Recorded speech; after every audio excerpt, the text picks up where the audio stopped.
स्वागत है आपका नए साल में। और आज मैं आपको बिहार बोर्ड के 10th की तैयारी कैसे करें इसके बारे में बताऊंगा। जैसे ही नए साल की शुरुआत होती है 9th वाले बच्चे जो होते हैं वे 10th की तैयारी करने लगते हैं और कर भी देना चाहिए, क्योंकि बोर्ड ही जो होता है वो हमारे 10 सालों के मेहनत का वो परिणाम होता है। तो इसे लेकर विद्यार्थियों में, स्टूडेंट्स में काफ़ी ज़्यादा क्रेज होता है और होना भी चाहिए।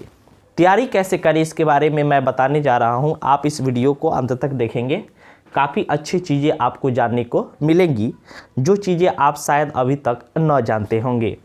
किसी भी कोर्स की तैयारी करना हो, वह बोर्ड का एग्ज़ाम्स हो या किसी कॉम्पिटिटिव एग्ज़ाम्स हो, उसका एक बाकायदा सिलेबस होता है और उस सिलेबस के अनुसार ही यदि हम तैयारी करें तो हम अपने एम्स को, लक्ष्य को प्राप्त करने में काफ़ी सफल सिद्ध होंगे। तो सबसे पहले हम इसकी तैयारी जो करेंगे वो अकॉर्डिंग टू सिलेबस करेंगे, इससे अर्थात हम पाठ्यक्रम के अनुसार करेंगे, सिलेबस के अनुसार करेंगे। और सबसे ज़्यादा क्रेज जो होता है वो मैथ के बारे में चिंताएं होती है। आप मेरे चैनल्स में सारे विषयों का सिलेबस का एनालिसिस देखेंगे।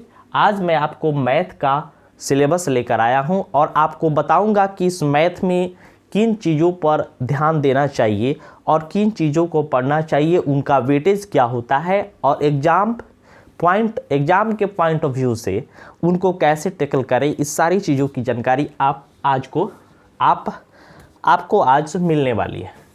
तो चलिए सबसे पहले मैं आपको बता दूं कि अभी हाल ही का पैटर्न जो है वो कुछ चेंज हो गया है। वह चेंज इस प्रकार का हो गया है, आप देख भी रहे होंगे कि मैट्रिक एग्ज़ाम में ऑब्जेक्टिव्स की संख्या जो होती है, वैकल्पिक क्वेश्चंस जो होते हैं, 4 ऑप्शन दिए जाते हैं। ऑब्जेक्टिव वस्तुनिष्ठ प्रश्नों की संख्या जो होती है वो काफ़ी बढ़ती जा रही है और आज अभी तक ऐसा हो चुका है कि आधे प्रश्न जो होते हैं वो ऑब्जेक्टिव टाइप अर्थात वस्तुनिष्ठ प्रकार के प्रश्न एग्जाम्स में पूछे जाते हैं। और यह प्रश्न पूछने का जब ट्रेंड शुरू हुआ तो काफ़ी अच्छा हुआ। हमारे कॉम्पिटिटिव एग्ज़ाम्स में भी यही सारी चीज़ें पूछी जाती हैं, तो बच्चा जो बोर्ड की तैयारी के साथ उनके साथ भी फैमिलियर होता जाएगा। तो यह जो था बोर्ड का एक अच्छा निर्णय माना जाता है। तो और इसका कुछ और फ़ायदे भी हैं। कुछ और फ़ायदे इस टाइप में है कि इसका हमारे रिजल्ट पर बेहतर परिणाम पड़ेगा। सीबीएसई वाले जो होते हैं वे काफ़ी ज़्यादा मार्क्स लाते हैं, इसकी कुछ खासियत होती है। और बिहार बोर्ड वाले जो होते हैं कंजूसी दिखाते हैं। अगर कहीं मार्क बेसिस पर जहाँ पे जॉब की अपॉर्चुनिटी होती है वहाँ पे हमारे बिहार बोर्ड वाले जो होते हैं वो पिछड़ जाते हैं, जो एक सीधा सा नाइंसाफ़ी है। मैं बिहार बोर्ड वालों को कहना चाहूँगा कि आपने ये ट्रेंड जो लाया है वो अच्छा लाया है, लेकिन आप इसमें और सुधार की गुंजाइश रखिए, ताकि आपके जो बिहार बोर्ड से बच्चे पास आउट होते हैं वे भी जितना लिखे उनको उतना नंबर दिया जाना चाहिए। ये नहीं अगर आंसर छूट गया तो पूरा नंबर काट दे, ऐसा नहीं होना चाहिए। हमें अपने शिक्षकों को, जो एग्जामिनर्स होते हैं, वे इस कंजूसी को हटाएं और बिहार बोर्ड वाले जो होते हैं इस चीज़ को माने। और बाकायदा यहाँ पर भी अगर सीबीएसई वाले 100% नंबर गेन कर सकते हैं तो हमारे बिहार बोर्ड वाले क्यों नहीं कर सकते हैं। तो इन चीज़ों को, इस ट्रेंड को जो है ज़मीन पर उतारना होगा, तभी सीबीएसई वाले और बिहार बोर्ड वाले एक होंगे। और मार्क्स बेसिस वाले जहां भी जॉब होते हैं वहां हमारे बिहार बोर्ड नहीं पिछड़ेंगे। तो मैं इस चैनल के माध्यम से बिहार बोर्ड वालों को भी एक संदेश देना चाहता हूं कि आप अपना पैटर्न जो होते हैं वे सीबीएसई वाले की तर्ज पर ले जाए। 100 क्वेश्चंस जो होते हैं आपके एग्जाम्स में दिए जाते हैं, जिसमें से आधे क्वेश्चन अर्थात 50 क्वेश्चंस जो होते हैं वह ऑब्जेक्टिव टाइप के होते हैं और ये इनका इक्वल मार्क्स 1 नंबर का होता है, अर्थात 100 में आपको 85 नंबर का आंसर देना होता है और 50 नंबर का क्वेश्चंस जो होता है 50 नंबर का होता है, अर्थात एक प्रश्न जो होता है वह 1 नंबर का होता है।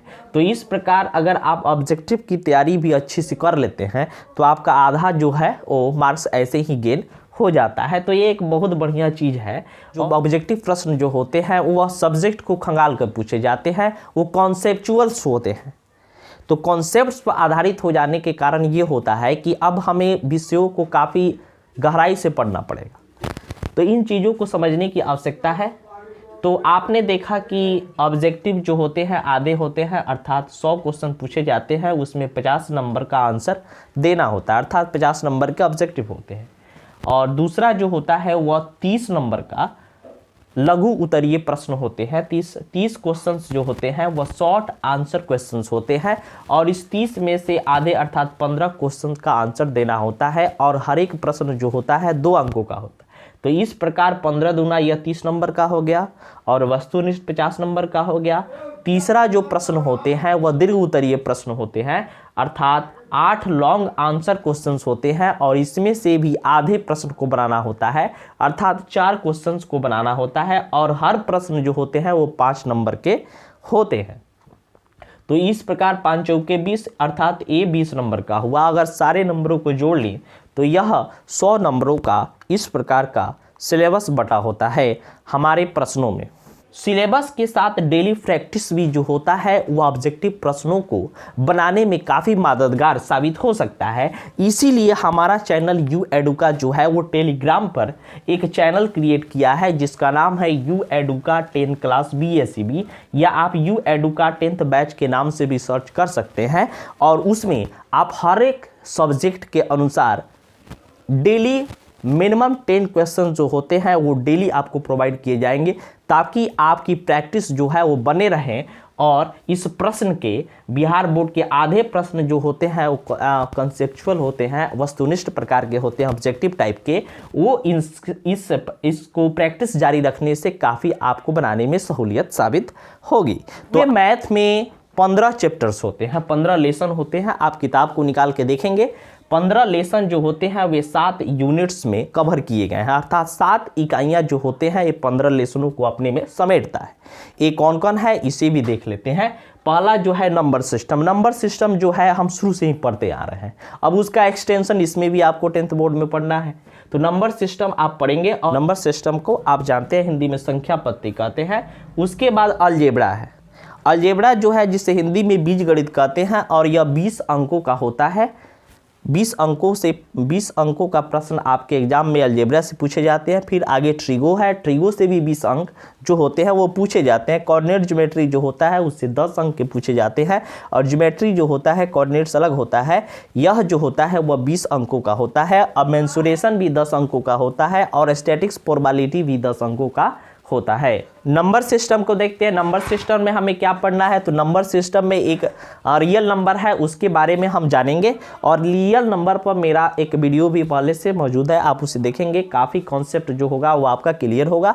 अलजेब्रा में जो होते हैं पॉलिनोमियल्स होता है, लीनियर इक्वेशन होता है, क्वाड्रेटिक इक्वेशन, अरिथमेटिक प्रोग्रेशन जो होते हैं ये आपको अलजेब्रा में पढ़ने होते हैं। और ट्रिगो में देखिए तो ट्रिगो में आपको ट्रिगो और हाइट एंड डिस्टेंस जो होता है ये इसमें कवर करना होता है। कोऑर्डिनेट ज्योमेट्री में कोऑर्डिनेट ज्योमेट्री के बारे में ही पढ़ना होता है। ज्योमेट्री में जो है वो आपको ट्रायंगल, सर्किल और कंस्ट्रक्शन की चीज़ें जो होती है यह आता है, काफ़ी इंपॉर्टेंट है। फिर मेंसुरेशन है जो 10 अंकों का होता है, इसमें एरिया और वॉल्यूम के बारे में आपको जानकारी हासिल करनी होती है। उसी प्रकार स्टैटिक्स प्रोबेबिलिटी में स्टैटिक्स और प्रोबेबिलिटी 2 चैप्टर्स होते हैं, इनको कवर करना होता है। तो इस प्रकार हमने समझा कि 10th का सिलेबस जो होता है मैथ का वो किस प्रकार होता है। और आगे जो है आप मेरे चैनल्स पर हर चैप्टर के बारे में अलग अलग सिलेबस और उनके सारे प्रश्नों को हल भी मौजूद रहेगा, आप इसे देख सकते हैं। धन्यवाद।